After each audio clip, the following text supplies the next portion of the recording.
تلقى المغرب ضربة سياسية قاسية بعدما أبلغت الولايات المتحدة الأمريكية بعثتها الدائمة لدى الأمم المتحدة السفير المغربي عمر هلال بقرار واشنطن رقم 14199 القاضي بالانسحاب من لجنة بناء السلام، وذلك مباشرة عقب تولي الرباط رئاسة اللجنة خلفا لألمانيا. الخطوة الأمريكية بدت كرسالة سياسية باردة في توقيت حرج، وقراءة واضحة بأن بريق الدبلوماسية المغربية داخل المنظمات الدولية لم يعد كما كان، فبدل الاحتفاء بالرئاسة جاء الانسحاب ليحول المشهد إلى إحراج ثقيل وتساؤلات متزايدة حول قدرة الرباط على حشد الدعم الدولي أو الحفاظ عليه.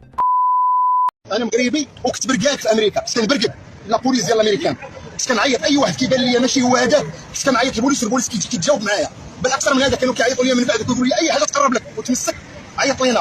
إذا كيف وحتى أنا في المغرب كذلك، راه الناس كيعرفوني، راه في المناطق الأمنية ولا إلى آخره كيعرفوني، أنا كنتعاون مع البوليس، كنتعاون معاهم كنقولوا أفتخر بأنني كنتعاون مع البوليس ديال المغرب.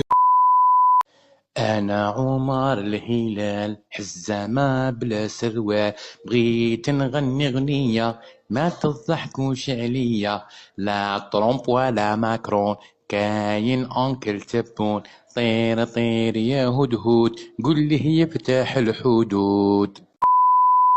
حنا محتفلين بحال دينا كأس العالم، حنا ما تيهمناش الكاس، حنا دينا البنان.